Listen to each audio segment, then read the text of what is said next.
العلي العظيم. أعوذ بالله من الشيطان اللعين الرجيم. بسم الله الرحمن الرحيم.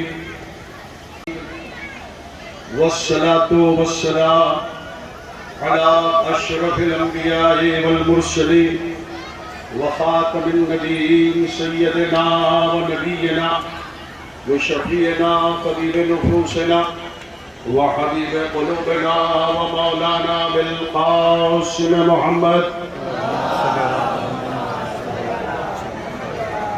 وآله الطيبين الطاهرين المعصومين المظلومين ولعنة الله على الكاذبين. أما بعد فقد قال رسول الله صلى الله عليه وآله وسلم: حسین منی وانا من الحسین. حضرات مومنین، ملکان اہل بیت اور عزاداران سید الشہداء، میں دعا گو ہوں کہ پروردگار آپ سب کی حاضری کو بارگاہ سید الشہداء میں شرف قبولیت عطا فرمائے. بڑی جانفشانی کے ساتھ اور بڑی محنتوں کے ساتھ مختلف مواضعات اور شہروں سے مومنین اس بستی میں شہزادی زہرا سلام اللہ علیہا کو ان کے لال کا پرسہ دینے کے لیے حاضر ہوئے. میری پہلی خواہش یہ ہے کہ آپ حضرات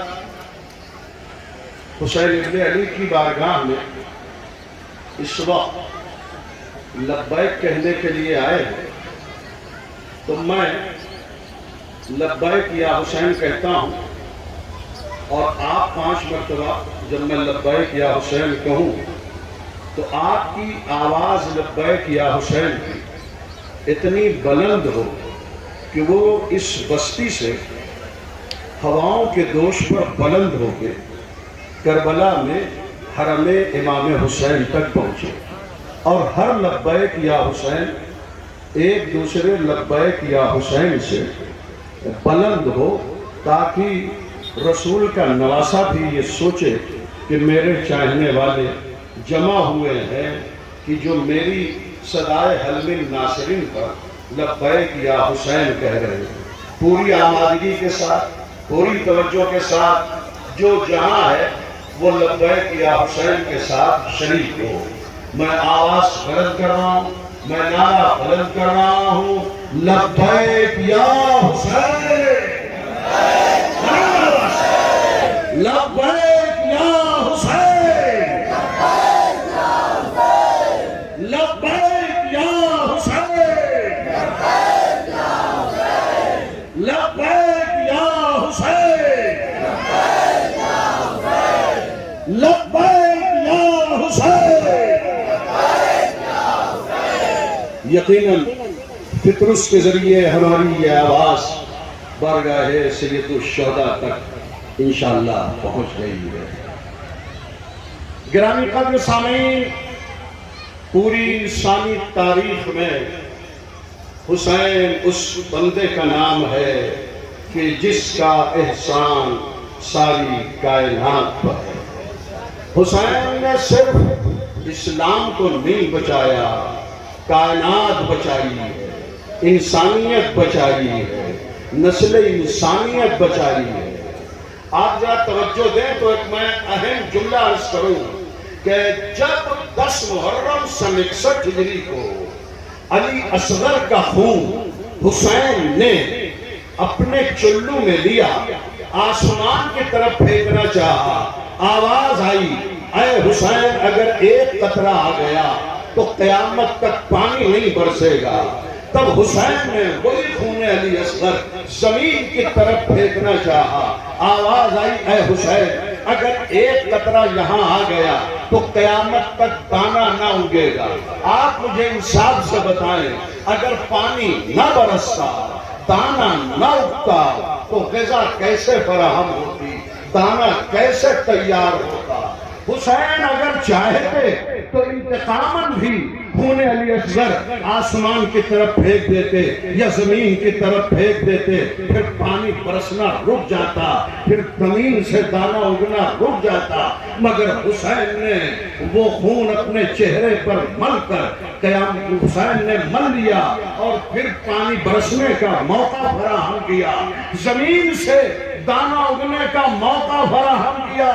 تو مہدی حسن وحید جلال پوری کی اس آواز کو شیعہ سنی وہابی دیوبندی بریلوی نجدی حجازی زیدیہ مہدیہ اسماعیلیہ شافعی مالکی ہمارے ہندو بھائی عیسائی یہودی کرسچن ہے ایک سن لے کہ حسین کا احسان پوری انسانیت پر ہے، اور میں یہ کہنے میں حق بجانب ہوں کہ 10 محرم سے پہلے رزق بطفیل پروردگار مل رہا تھا، 10 محرم سے یہ رزق اور غذا بطفیل حسین مل گئی۔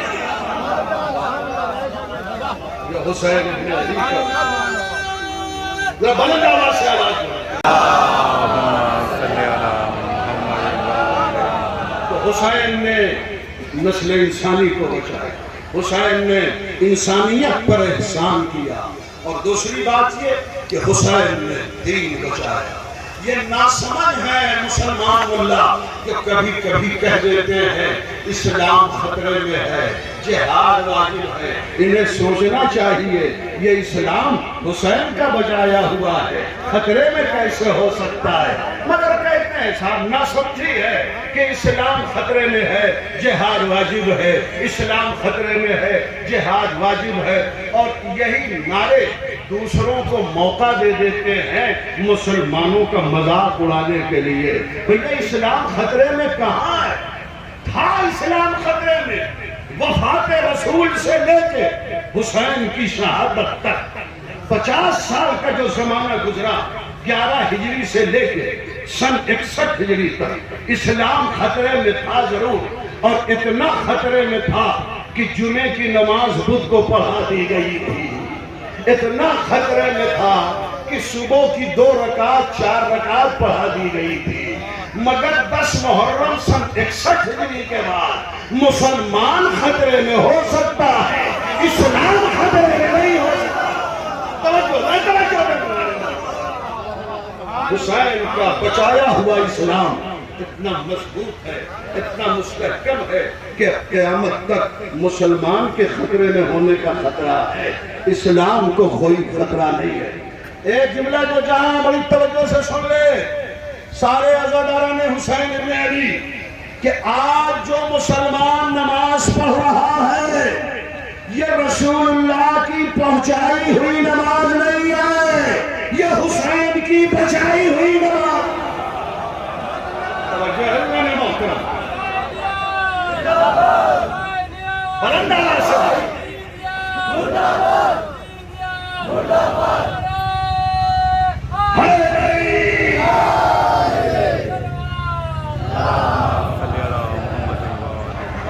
آج جو مسلمان روزہ رکھ رہا ہے یہ رسول اللہ کا پہنچایا ہوا روزہ نہیں ہے، حسین کا بچایا ہوا روزہ ہے۔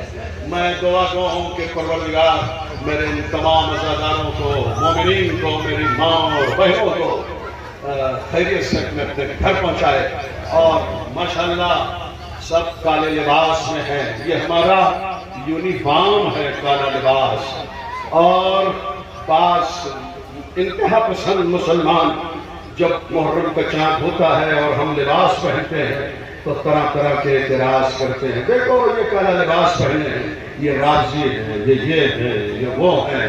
بھیا آپ حج میں جاتے ہو تو سفید لباس کیوں پہنتے ہو؟ ہم تو کبھی نہیں اعتراض کرتے کہ یہ سارے حاجی سفید لباس کیوں پہنے ہیں، کیوں پہنتے ہو؟ کہا مولانا اس پہ آپ کیوں ٹوکتے ہیں؟ اس لیے کہ یہ سفید لباس احرام حج ہے، تو اگر سفید لباس احرام حج ہے تو کالا لباس احرام عزا ہے۔ یہ کالا لباس احرام عزا ہے، اور کبھی کالے لباس پر غور کیا، کبھی یہ سیاہ کپڑے پر غور کیا۔ علامہ صادق لکھنوی مرحوم نے کہا، میں سمجھتا ہوں کوئی خاموش نہیں رہے گا، اس میں مہدی حسن بھائی جلال پوری کا کوئی کمال نہیں ہے، بہت بڑے شاعر کا بہت بڑا شعر کالے لباس پر پیش کرنے جا رہا ہوں۔ صادق لکھنوی مرحوم کہتے ہیں کہ کربلا تیرے مقدر کی یہ بیداری ہے، کربلا تیرے مقدر کی یہ بیداری ہے، کعبہ پہنے ہوئے پوشاک آزاداری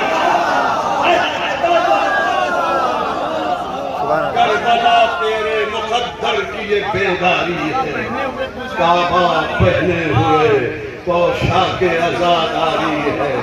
تو کبھی ان وہابیت زدہ کلمہ پڑھنے والوں کے اعتراضات سے رنجیدہ نہ ہونا۔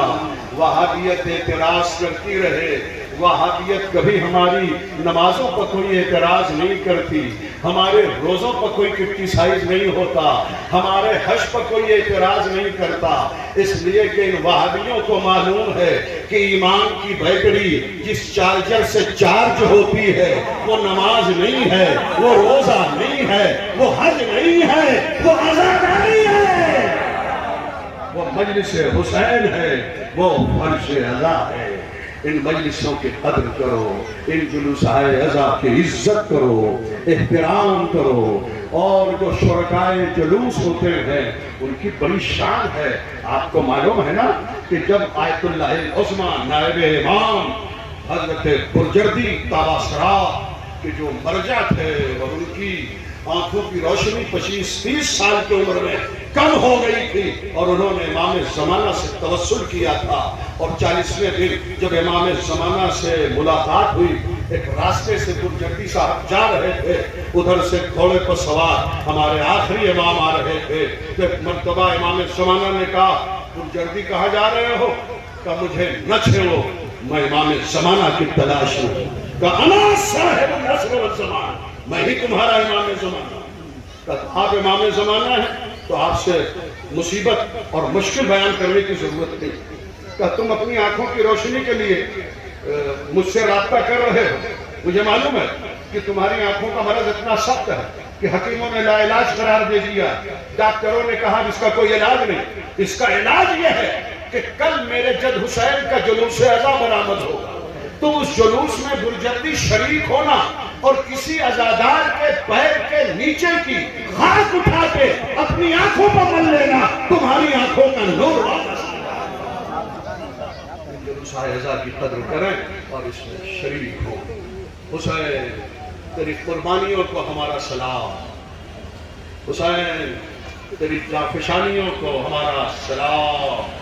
وہ حسین کہ جس نے خدا کو مخاطب کرتے روز عاشور کہا تھا کہ وقت آخر لب شبیر پہ یہ آئی صدا، وقت آخر لب شبیر پہ یہ آئی صدا، میرے معبود صدا ہوتی رہے تیری سلام۔ روز اول کا جو وعدہ تھا کیا وہ پورا، حسین اللہ سے کہہ رہے ہیں میرے اللہ روز اول کا جو وعدہ تھا کیا وہ پورا، میں تیرا بندہ ہوں پھر کرتا ہوں تجھ سے وعدہ، میں حسین میں تیرا بندہ ہوں پھر کرتا ہوں تجھ سے وعدہ، تیرے اسلام کو ہر عہد میں غازی دے گی، میری مجلس تیری مسجد کو نمازی دے گی۔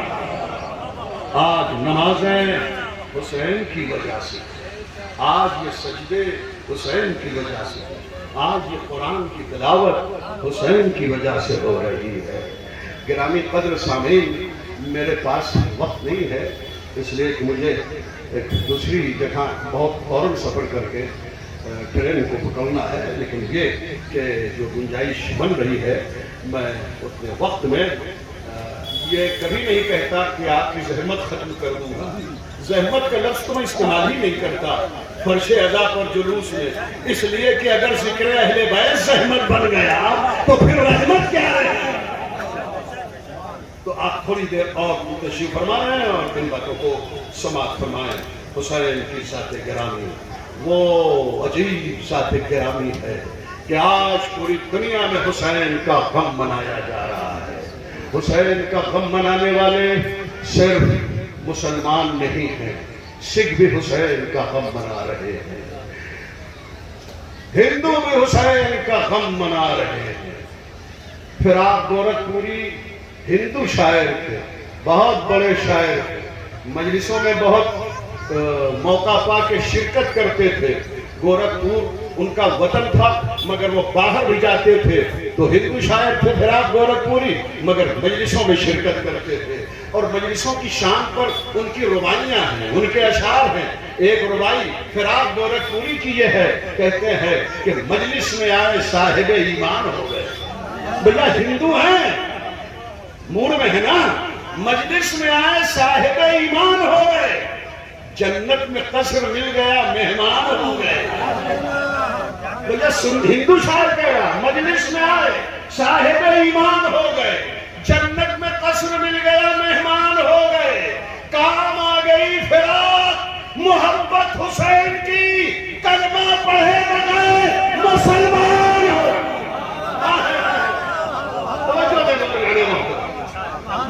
صلوات پڑھیں عظمت حسین ابن علی پر۔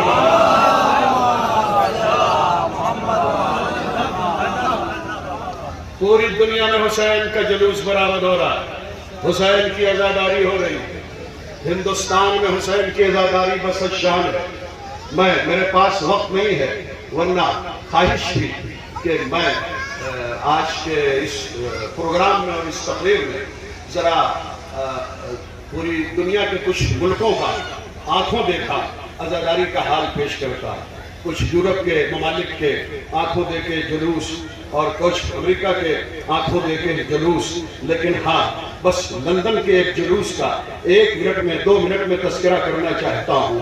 سن 2000 میں جب میں لندن گیا تو وہاں پہلی مرتبہ پرمیشن دی، وہاں کے ایڈمنسٹریشن نے، وہاں کی انتظامیہ نے، وہاں کی ہائی اتھارٹی نے جب جلوس حسینی کی پرمیشن دی ہے اور 10 محرم کو حسین کا جلوس شارع عام پر پہلی مرتبہ لندن میں نکلا ہے تو لوگ خوشی سے رو رہے تھے، اور کم سے کم 10-12 ہزار کا مجمع تھا، اونچے اونچے علم تھے۔ عاشور کاظمی انٹرنیشنل سطح کی شہرت کے مالک شاعر اس جلوس میں شریک تھے۔ میں لندن میں ان کے پہلو میں چل رہا تھا، انہوں نے جلوس میں لوگوں کی کثرت دیکھی، اونچا علم دیکھا، پرمیشن کی شان دیکھی تو 2 مصرے کہے، ایک شعر کہا، یقیناً آپ جھوم جائیں گے۔ انہوں نے یہ کہا تھا عاشور کاظمی نے کہ زہرا تیری دعا ہے، زینب تیرا کرم ہے، زہرا تیری دعا ہے، زینب تیرا کرم ہے، لندن کی سرزمین پہ عباس کا علم ہے۔ محترم جلوس حسینی تو واشنگٹن پہنچا، امریکہ کے کیپٹل، میرے پاس وہاں کے موبائل ہے، آپ رابطہ کرنا، وقت ہوتا تو میں اس جلوس کی بھی شان پیش کرتا، لیکن بس اب میں اپنی بات کو سمیٹ رہا ہوں۔ پھر اس دعا کے ساتھ کہ پروردگار آپ سب کو سلامت رکھے۔ میں ان ایام میں اتفاق سے ہندوستان میں ہوں تو میں اپنی خوش قسمتی سمجھ رہا ہوں کہ آپ حضرات سے ملاقات کا بھی شرف حاصل ہو رہا ہے اور اس طرح کے جلوس میں بھی شرکت کی سعادت حاصل ہو رہی ہے۔ ایسے موقع پر جب میں چہلم باد آتا تھا تو بعض جلوس مجھے ملتے تھے اپنے وطن کے اور علاقے کے، تو اس طرح کے جلوس میں جہاں کئی درجن مواضعات اور شہروں سے لوگ آتے ہیں تو یہ دعا ناگزیر ہو جاتی ہے کہ پروردگار ساری ماؤں اور بہنوں اور بھائیوں کو اور عزاداروں کو خیریت سے ان کے گھر پہنچنے کے اسباب فراہم فرما، اس لیے کہ کوئی باپ آیا ہوگا جس کی بیٹی انتظار کر رہی ہوگی، کوئی چچا آیا ہوگا جس کی بھتیجی انتظار کر رہی ہوگی، کوئی بھائی آیا ہوگا جس کی بہن وطن میں انتظار کر رہی ہوگی، اور خدا نہ کرے کہ بھائی انتظار کرے، بہن انتظار کرے، بھائی گھر نہ پہنچے، خدا نہ کرے کہ بیٹی انتظار کرے، باپ گھر نہ پہنچے۔ یہ مصیبت بس فاطمہ صغریٰ کے لیے تھی، انتظار کرتی رہی میرا چچا آئے گا، عباس نہ پہنچے، انتظار کرتی رہی فاطمہ صغریٰ میرا بھیا علی اکبر آئے گا، علی اکبر مدینہ نہ پہنچے، انتظار کرتی رہی میری بہن سکینہ آئے گی، نہ پہنچے۔ عزادارو، ابھی آپ ہمارے وطن جلال پور کی 2 انجمنیں اور آخر میں انجمن جعفریہ رجسٹر، جس میں بہترین نوحہ پڑھا کہ حسین کہتے رہے علی اکبر سے بیٹا کچھ مانگ لے۔ اصل میں پالا زینب نے تھا تو زینب اس طرح خیال کرتی تھی کہ کچھ مانگنے کی ضرورت نہیں ہوتی تھی۔ لیلا جو ماں تھی وہ بھی کہتی تھی بیٹا ماں کا دل رکھنے کے لیے کچھ مانگ، اور علی اکبر کہتے تھے بابا کچھ ضرورت ہوگی تو مانگ لو۔ حسین بھی کہتے تھے بیٹا میں تیرا بابا ہوں کچھ مانگ۔ خاندان زہرا میں 2 ہستیاں ایسی ہیں کہ جنہوں نے اپنے بابا سے بھی کچھ نہ مانگا، ایک علی اکبر، ایک جناب زینب۔ علی اکبر نے کبھی کچھ نہیں مانگا حسین سے، اور مانگا بھی کم 10 محرم سن 61 ہجری کو، جب پہلا حملہ کر کے علی اکبر واپس آئے کہا بابا تم ہمیشہ کہتے تھے بیٹا کچھ مانگ، بابا آج بیٹا مانگ رہا۔ حسین کا دل بہت بڑا ہو گیا کہ 18 برس میں میرے بیٹے نے کچھ سوال کیا، میرے لال کیا مانگتا ہے؟ کیا بابا کچھ نہیں، پانی کا سوال۔ ساتھی کوثر کا زہرتدار بیٹے نے سر جھکا دیا، میرے لال پانی نہیں ہے۔ تو ایک یہ علی اکبر ہے جنہوں نے پوری زندگی کچھ نہیں مانگا، اور ایک 18 بھائیوں کے بہن زینب، رسول کی نواسی زینب، علی کی بڑی بیٹی زینب، مشیر امامت زینب، شریکت الحسین زینب۔ زینب نے بھی اپنے بابا علی سے کچھ نہ مانگا۔ 21 رمضان سن 40 ہجری کو جب موت کا پسینہ علی کی پیشانی پر آیا، کہا بیٹی باپ کے دل میں حسرت رہ گئی کہ باپ سے کچھ سوال کرتی بیٹی زینب، کچھ نہ مانگا۔ بیٹی آج تو کچھ مانگ لے، تیرا بابا تیری دنیا چھوڑ رہا۔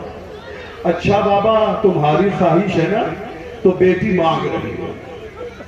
علی کی جن کی آنکھوں میں آنسو تھے، جب زینب نے کہا کہ بابا میں زینب کچھ سوال کرتی ہوں۔ ہاں بیٹی تیرا سوال کیا ہے؟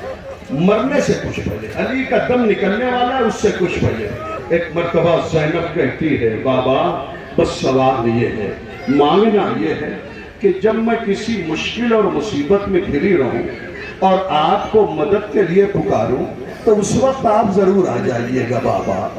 عزادارو، مولا نے کہا ٹھیک ہے بیٹی، جب تو بلائے گی تیرا بابا آ جائے گا۔ یہ گفتگو زینب سے ہوئی، علی کا دم نکل گیا۔ بہت تیزی سے ساعتوں لمحات زمانہ گزرتے رہے، یہاں تک کہ سن 61 ہجری کا محرم آ گیا۔ 10 محرم کو زہرا کا بھرا گھر کربلا میں اجڑ گیا، یہاں تک کہ کربلا کے بن میں شام غریباں آ گئی، یتیموں کی شام، بیواؤں کی شام، پیاسے بچوں کی شام۔ عزادارو، شام غریباں کے اندھیرے میں ایک ٹوٹا ہوا نیزہ لے کے زینب پہرا دے رہی تھی۔ پہرا دیتے دیتے ایک مرتبہ زینب کو اپنی تنہائی کا احساس ہوا، اپنی بے کسی کا احساس ہوا، تو ایک مرتبہ زینب نے نجف کا رخ کیا۔ میرے اچھے بابا تم سے گفتگو ہوئی تھی کہ جب میں کسی مصیبت میں گھروں گی اور مدد کے لیے پکاروں گی بابا تب تم مدد کے لیے ضرور آؤ گے۔ بابا اس سے بڑی بیٹی کیا مصیبت جھیل سکتی ہے کہ میرا بھرا گھر اجڑ گیا، میں دشمنوں کے نرغے میں گھری ہوں بابا، ٹوٹا ہوا نیزہ لے کے پہرا دے رہی ہوں۔ بابا میرے بابا مدد کو آؤ۔ ابھی زینب کے یہ جملے تمام ہوئے تھے کہ کیا دیکھا نجف کی طرف سے کوئی سوار آ رہا ہے۔ زینب نے کہا آنے والے واپس چلا جا، آنا تو دن کے اجالے میں آنا، مگر وہ سوار ہے کہ چلا رہا ہے یہاں تک کہ جب قریب آ گیا تو ایک مرتبہ زینب نے ہاشمی لہجے میں شیرانہ انداز میں گرج کے کہا آنے والے تجھے نہیں معلوم کہ میں رسول کی نواسی، تجھے نہیں معلوم کہ میں عباس کی بہن ہوں، میں علی کی بیٹی ہوں۔ یہ سننا تھا، سوار نے نقاب الگ دی، بیٹی بلاتی بھی ہے پہچانتی بھی نہیں، میں تیرا بابا علی ہوں، تو نے بلایا میں نظر چھوڑ کے آ گیا۔ میری ماں اور بہنوں، خدا تمہاری گودیاں آباد رکھے، تمہارے چھوٹے بچے ہوں یا جوان ہوں سب کو سلامت رکھے۔ زینب کی اس بے بسی کے صدقے میں ایک مرتبہ زینب بیویوں کی طرف مڑ کے کہتی ہیں بیویوں جلدی کوئی چادر دو، جلدی کوئی چادر دو، یہ زندگی کا پہلا موقع ہے کہ میرا بابا میرے سامنے کھڑا ہے اور میرے سر پر چادر نہیں ہے۔ بیویوں جلدی کوئی چادر دو، جلدی کوئی لباس کا ٹکڑا دو تاکہ میں سر کو چھپا سکوں۔ اور اس کے بعد اب زینب نے فریاد کی بابا تب کہاں تھے جب میرے عباس کے شانے کٹے، بابا تب کہاں تھے جب اصغر کے گلے پر تیر چلا، بابا تب کہاں تھے جب میرے اکبر کے سینے پر برچھی لگی، بابا تب کہاں تھے جب میرے قاسم کا لاشا یوں پامال ہوا کہ داہنی طرف کی ہڈیاں بائیں طرف آ گئی اور بائیں طرف کی ہڈیاں دائیں طرف آ گئی۔ عزادارو زینب فریاد کرتی رہی بابا تب کہاں تھے جب شمر خنجر چلا رہا تھا بھیا کے گلے پر اور میں 70 قدم کے فاصلے پر تڑپ تڑپ کے کہہ رہی تھی، ہاتھ مل مل کے کہہ رہی تھی اے ہمارے ساتھ میرا پیاسا بھیا ذبح ہو رہا ہے اور تو کھڑا دیکھ رہا ہے۔ بابا تب کیوں نہیں آئے جب خیموں میں آگ لگائی گئی، بابا تب کیوں نہیں آئے جب شمر نے نوکے نیزہ چبو کر میرے سر سے چادر اتاری۔ ماشاءاللہ آواز گریہ بلند ہے، کوئی بھی شرما کے نہ روئے، کوئی بھی پھٹ کے نہ روئے، کوئی بھی تکلف سے نہ روئے، اپنی قسمت پر شکر خدا ادا کرو کہ زندہ ہو، صحت سے ہو اور جلوس میں اور اس پروگرام میں شریک ہو، ورنہ کتنے لوگ ایسے ہیں جو پر سال تھے اس سال زندہ نہیں ہے۔ تو عزاداری نصیب ہوئی ہے تو اپنے آنسوؤں کو رومال زہرا کے حوالے کرو۔ عزادارو شام غریبہ ہے۔ اور پھر زینب فریاد کر رہی ہے۔ جب زینب فریاد کر چکی نا تو ایک مرتبہ جناب مولا کائنات ایک ایک بی بی کے پاس آئے، لیلا تمہیں علی اکبر کا پرسہ علی دیتا ہے، ام فروا تمہیں قاسم کا پرسہ، رباب تمہیں علی اصغر کا پرسہ، لبابہ تمہیں عباس کا پرسہ، ایک ایک کو پرسہ دیا شام غریبہ کے اندھیرے میں علی نے۔ اور ایک مرتبہ علی خود اپنی بیٹی سے مخاطب ہوئے، بیٹی زینب تمہیں اونو محمد کا پرسہ۔ بابا نہیں بابا، بیٹوں کا پرسہ نہ دو بابا، مجھے اگر پرسہ دینا ہے تو میرے غریب بھائی حسین کا پرسہ دو، اس لیے کہ میں نے طے کیا ہے کہ میں جب بھی رہوں گی اپنے بھیا حسین کو رہوں گی، پرسہ لوں گی تو حسین کا پرسہ لوں گی، میں بیٹوں کا پرسہ نہیں لوں گی۔ علی نے تمام بیویوں کو پرسہ دیا اور اس کے بعد سارے بچے شام غریبہ کے اندھیرے میں علی کے پاس آئے اور علی نے سر پر ہاتھ پھیرا، عباس کا بیٹا محمد آیا۔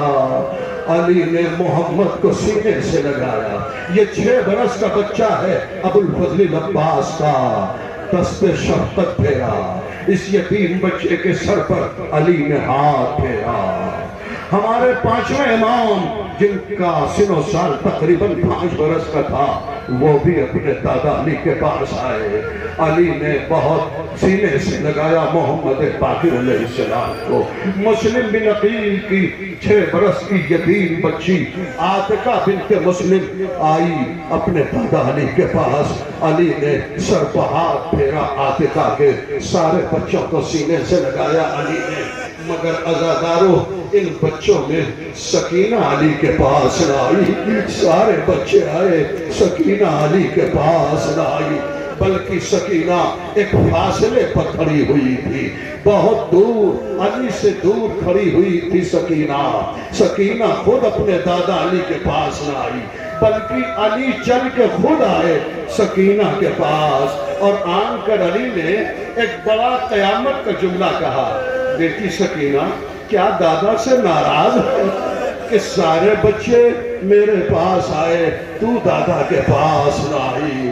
سکینہ کہتی ہے دادا اگر برا نہ مانو تو سکینہ تم سے ناراض ہے دادا۔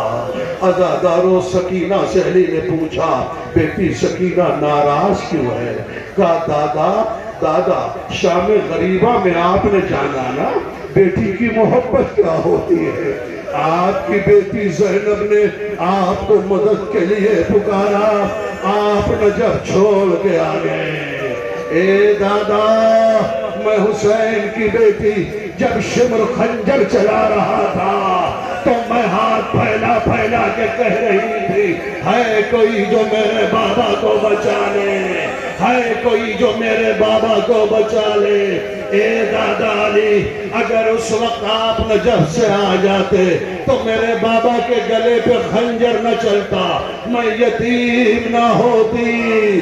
مگر دادا ٹھیک ہے، زینب امیر باپ کی امیر بیٹی ہے، اس نے بلا آپ آ گئے، میں غریب حسین کی غریب بیٹی، میں بلاتی رہی آپ نہ آئے۔ اتنے سننا تھا علی نے اپنے کرتے کا بٹن کھولا، بیٹی سکینہ ذرا میرا گلا دے۔ اب تو سکینہ نے علی کا گلا دیکھا خنجر کا نشان تھا، سکینہ تڑپ گئی، دادا گلے پہ خنجر کا نشان کیسا ہے؟ کہا بیٹی سکینہ جب شمر خنجر چلا رہا تھا تو کبھی میں اپنا گلا رکھ دیتا تھا، کبھی فاطمہ ہاتھ رکھتی تھی، لیکن جب حسین نے کہا اے بابا اپنا گلا ہٹاؤ، اماں ہاتھ ہٹاؤ، مجھے وعدے کو پورا کرنے دو، میں نے اپنا گلا ہٹایا، فاطمہ زہرا نے ہاتھ ہٹایا، اے بیٹی سکینہ تب شمر کا خنجر چلا، میرا حسین شہید ہو گیا، پنجتن کا خاتمہ ہو گیا، تو یتیم۔